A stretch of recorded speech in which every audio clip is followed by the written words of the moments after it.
참 좋은 계절 우리가 지금 보내고 있지요. 이 좋은 계절에 또 주님의 마음을 가지고 섬김과 나눔의 장 행사를 할 수 있도록 우리에게 귀한 시간과 기회를 주신 하나님께 감사를 드리고, 또 열심히 주방과 이곳저곳에서 섬겨주신 여러분들 모습 볼 때마다 마음속에 담임 목사로서 감동이 있고 감사가 있습니다. 이 귀한 행사를 준비하는 여러 손길들 가운데 우리 하나님의 크신 역사를 통해서 아까 제가 기도했지만 그 손길 닿는 곳마다 흥왕의 역사로 든든히 세워주실 줄로 믿습니다. 여러분, 사람을 처음 봤을 때 그 관계는 서먹서먹하지요. 그러면 서먹서먹하다는 것은 긴장감이 있다는 거예요. 그 긴장감을 좀 풀기 위해서 어떻게 하면 좋나요? 각기 여러분 방법들이 있을 것 같은데, 또 그 사람과 좀 친해지고 싶어요. 그럼 어떻게 해야 좀 이렇게 더 빨리 가깝게 되고 친해지나요? 식사, 맞아요. 여러 가지 방법이 있지. 요즘은 뭐 커피숍이 많아서 우리 차 한잔 할까요? 커피 한잔 할까요? 그래서 같이 가서 차도 마시고, 또 때가 되면 뭐 식대가 되게 되면 우리 밥 먹으러 갈까요? 그러면 서로 이렇게 마음이 하나 되어지면 그래요. 뭐 주변에 맛있는 거 있나요?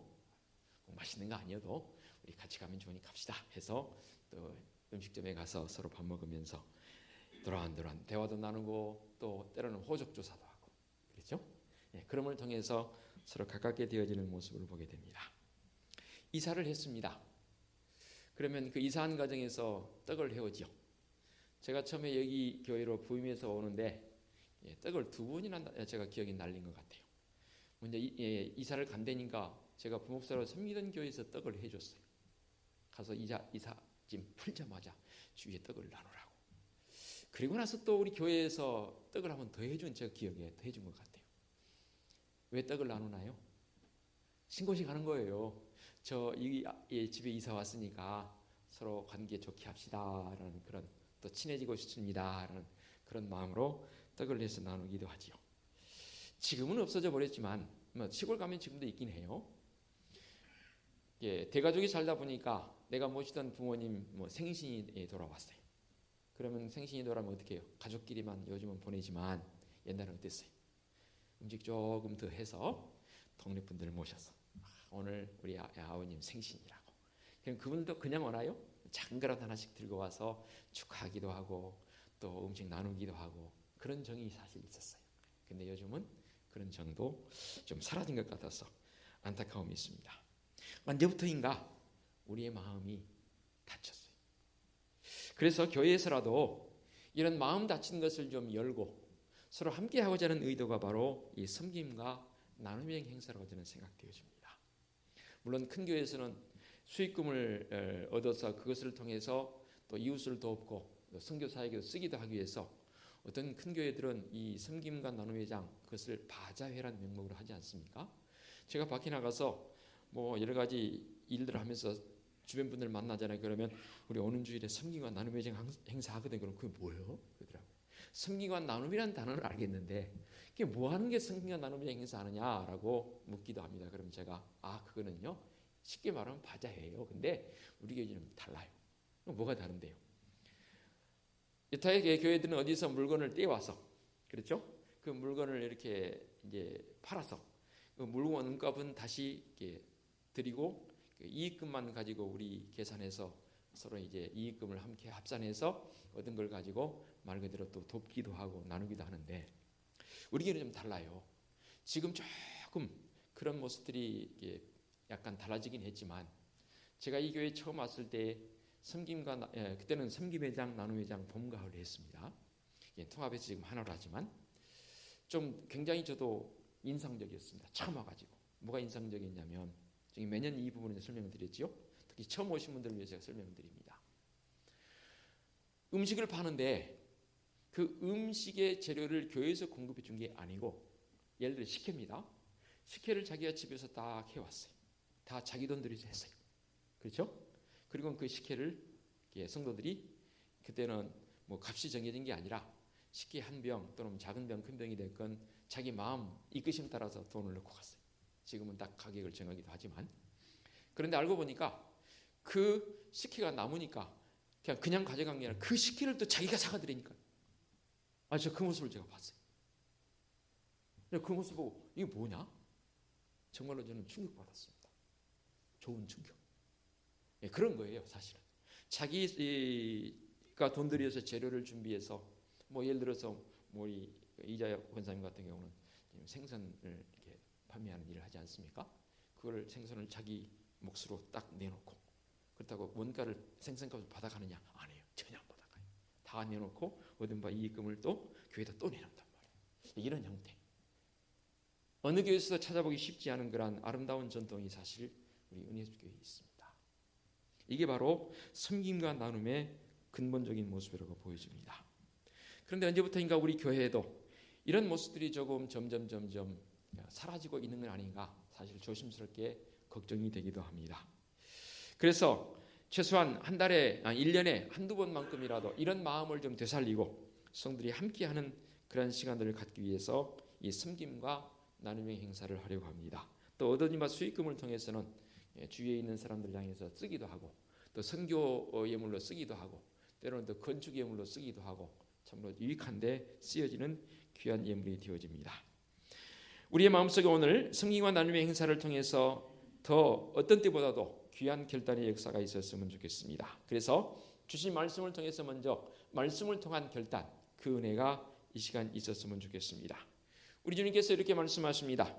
그러므로 무엇인지 남에게 대접을 받고자 하는 대로 너희도 남을 대접하라. 이것이 율법이요 선지자니라 라고 마태복음 7장 12절에 말씀하십니다.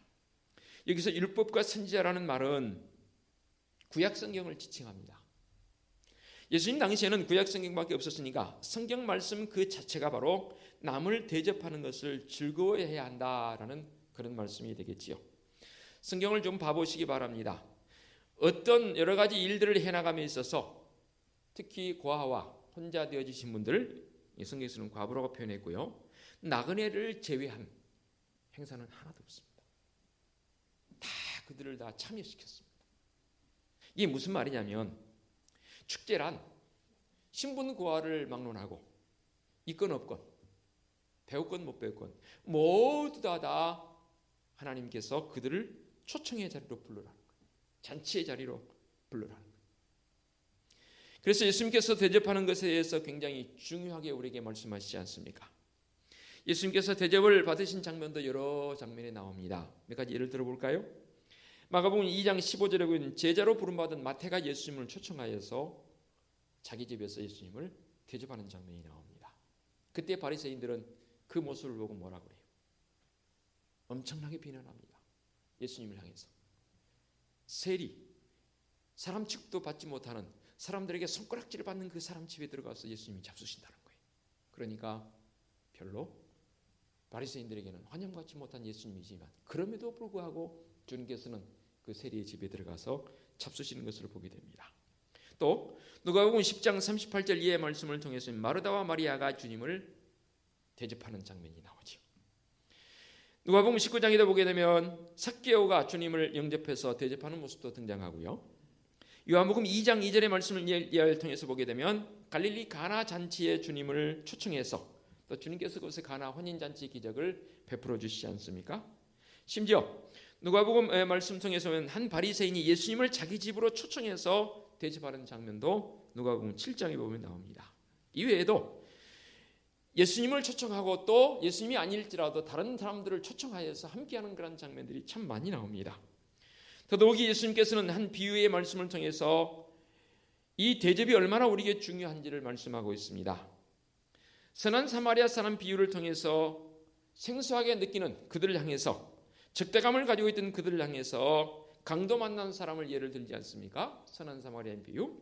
이 율법사에게 그렇게 묻지 않습니까? 누가 강도 만난 자의 이웃이냐? 그러니까 그 율법사가 그렇게 대답하지요. 예, 자비를 베푼 자니이다.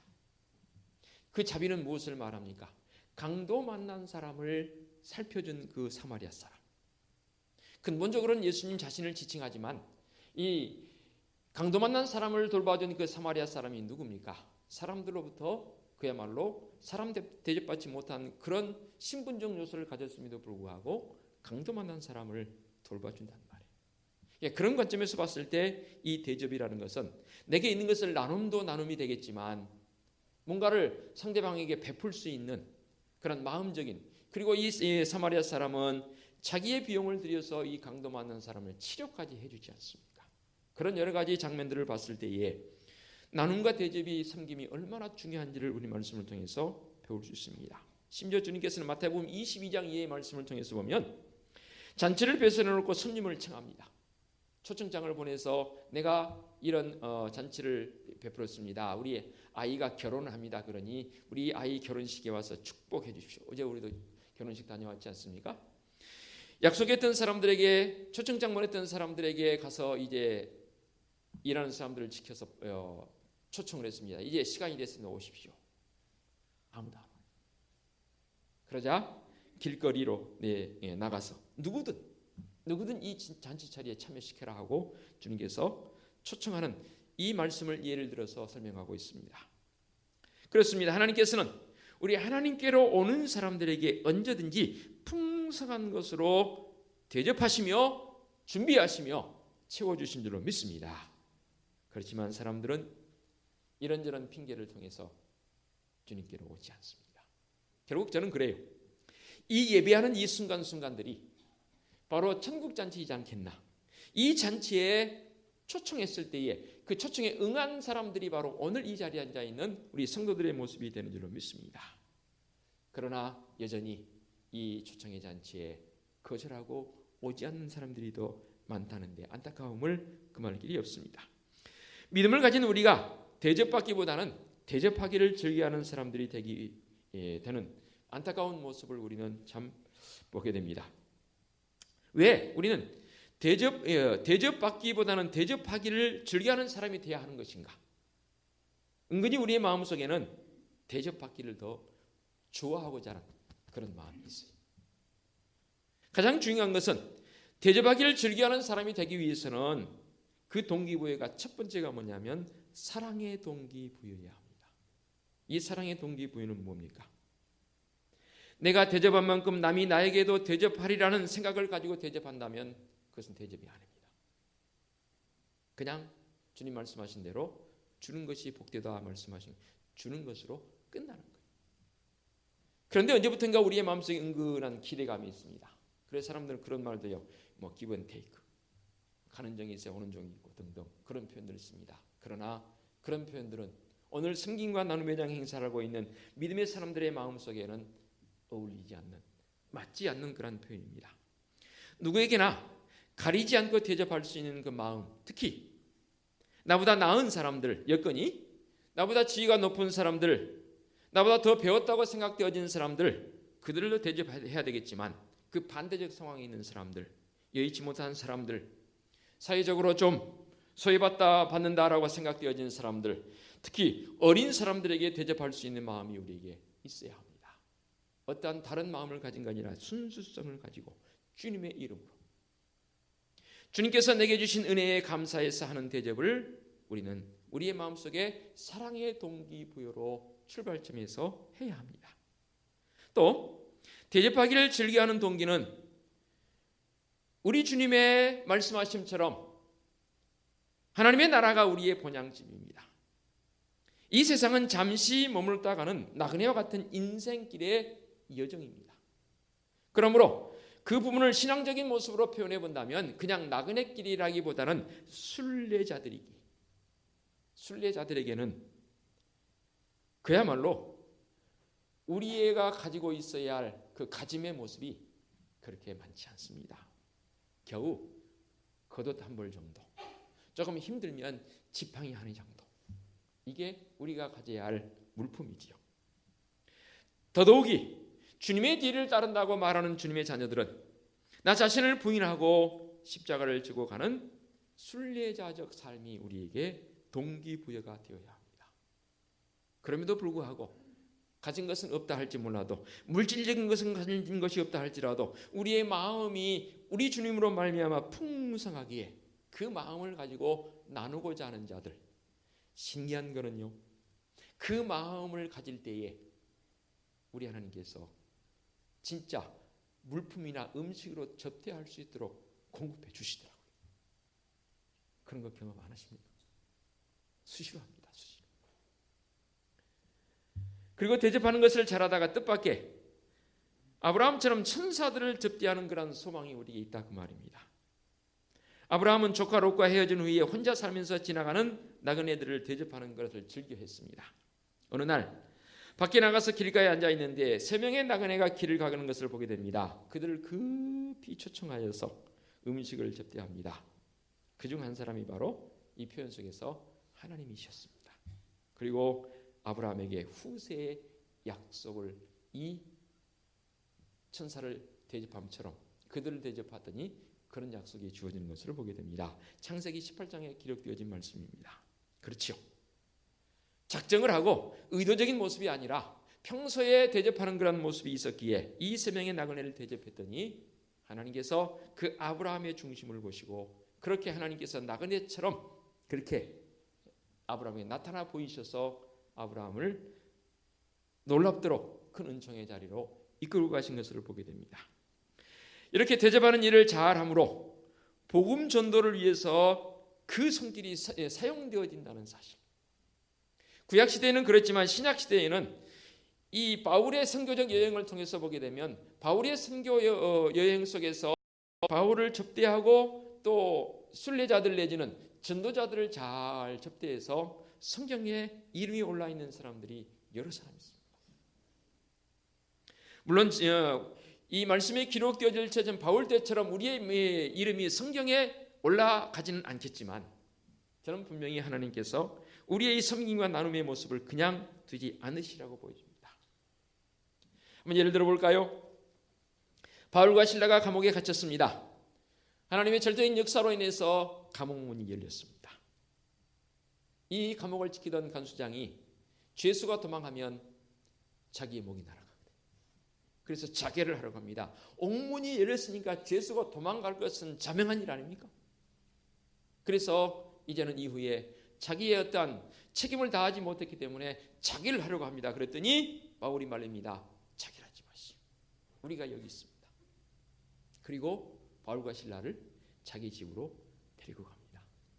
성경순례를 가보니까 그 가이드 설명이 그러더라고요. 이 빌립보 감옥이 그야말로 크지 않아요. 근데 그 빌립보 감옥 바로 뒤에 간수집이 있더라고요. 멀리 있는 게 아니라 감옥과 이 간수집의 간격이 거리가 한 몇 미터도 안 돼요. 다 붙어 있다라고 표현해도 될 정도로. 나중에 우리 성수실 한번 가십시다. 저도 그 상황을 보고 그 사도행전 말씀이 이해가 되어지더라고요. 그 간수가 바울과 실라를 자기 집으로 초청하여 얼마나 많이 맞았습니까? 그렇죠? 그래서 감옥에 갇혀 있는데 씻기고 닦이고 치료해주고 그리고 바울과 실라를 이 간수장이 대접을 합니다. 그랬더니 그 가정이 바울의 손길을 통해서 구원의 역사가 일어납니다. 놀라운 것 아닙니까? 저는 이 말씀을 준비하면서 믿음의 성도들의 가정이 이런 역사가 있어지기를 바랍니다. 고넬료는 어떻고요? 사도행전 10장에 보면은 성령 하나님이 고넬료에게 감동하셔서 베드로를 청하여 그를 데리고 오라. 그래서 사람을 보내어서 베드로를 청하지 않습니까? 베드로가 와서 그 가정에 놀라운 구원의 역사를 선포하는 그런 모습을 보게 됩니다. 그러면 누가 이런 동기를 가지고 대접할 수 있는 사람이 될 수 있을까요? 이 대접, 그것은 성경에 보니까 은사라고 말해요. 은사라고 말하면 사람들이 일단 위축이 되거든요.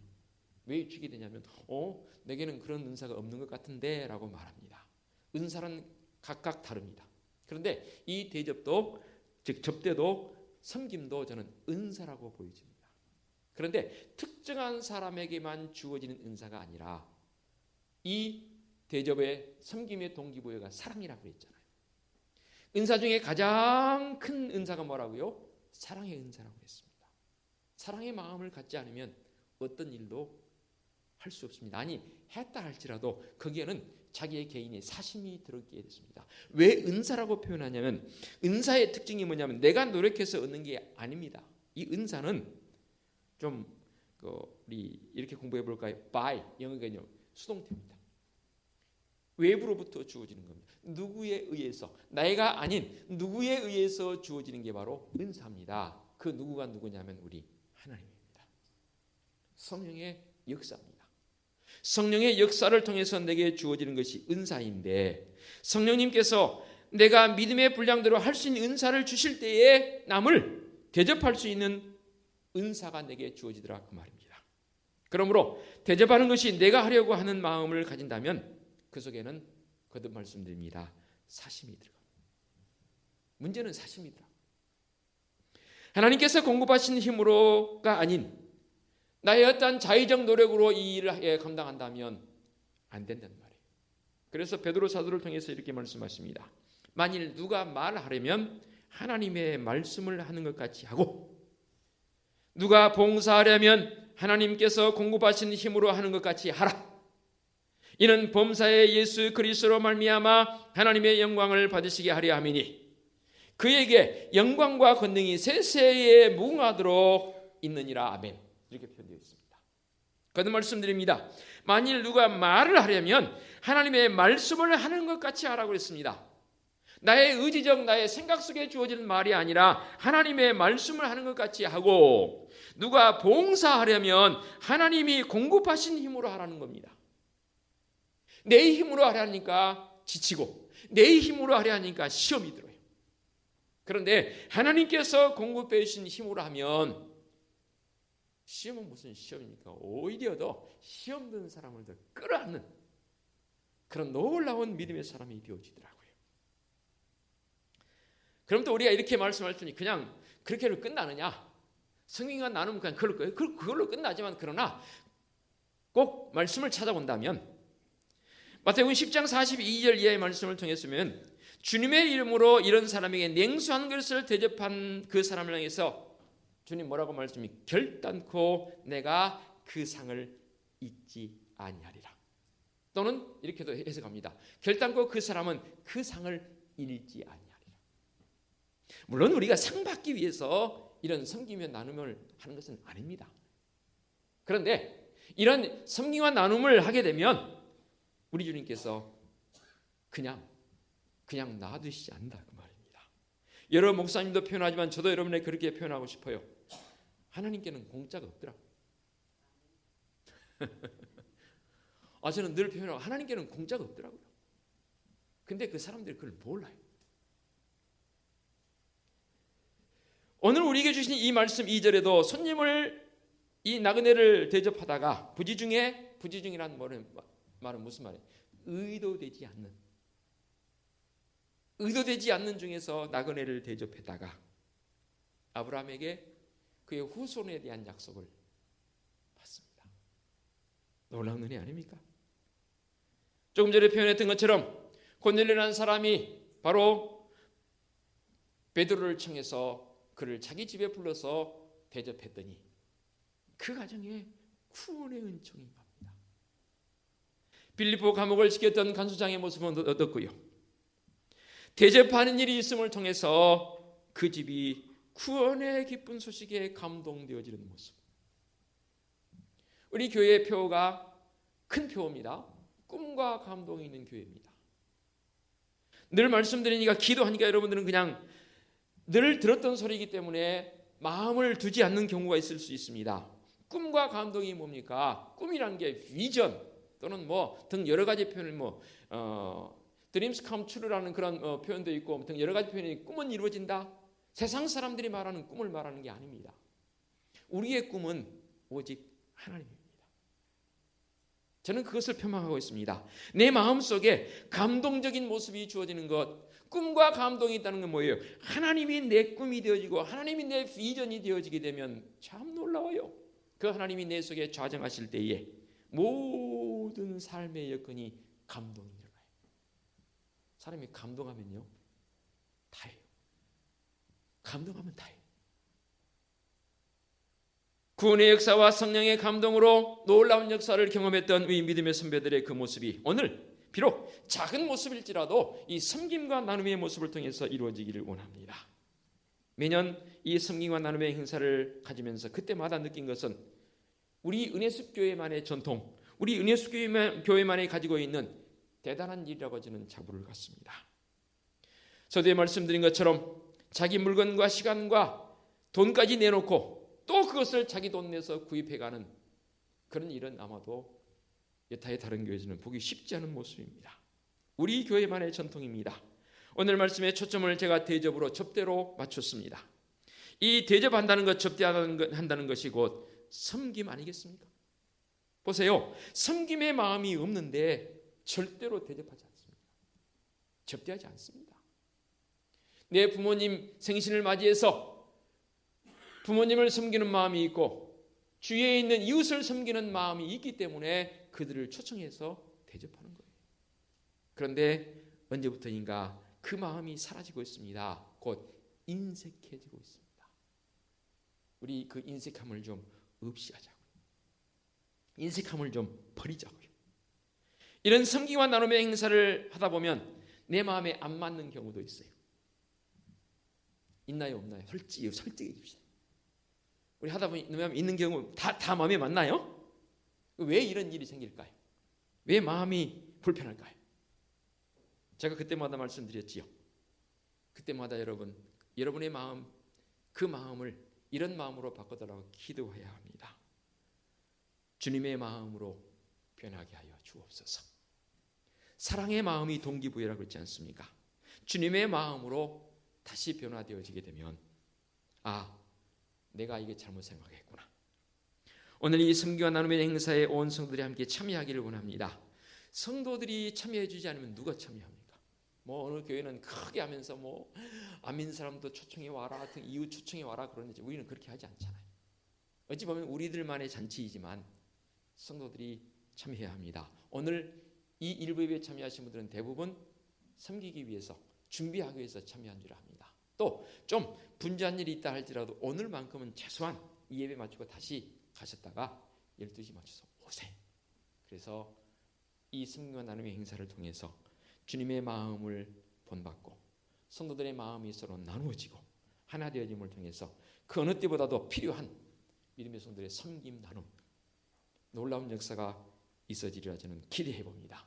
함께 동참해 주시기를 당부드리겠습니다. 기도하겠습니다. 거룩하신 아버지 하나님 감사합니다. 우리 은혜숲교회를 세워주시고 우리 교회만의 전통을 가진 이 섬김과 나눔의 행사를 통해서 오늘 말씀을 통해 들었던 것처럼 아브라함처럼 부지 중에 나그네를 대접하다가 놀라운 은혜를 경험했고 고넬료처럼 또 빌립보 감옥을 지켰던 그 간수처럼 대접하여 접대했더니 그 가정에 구원의 역사가 임했던 것처럼 우리도 우리의 삶 속에서 주님의 마음을 가지고 서로 섬기며 나누는 역사가 있게 하여 주시옵소서.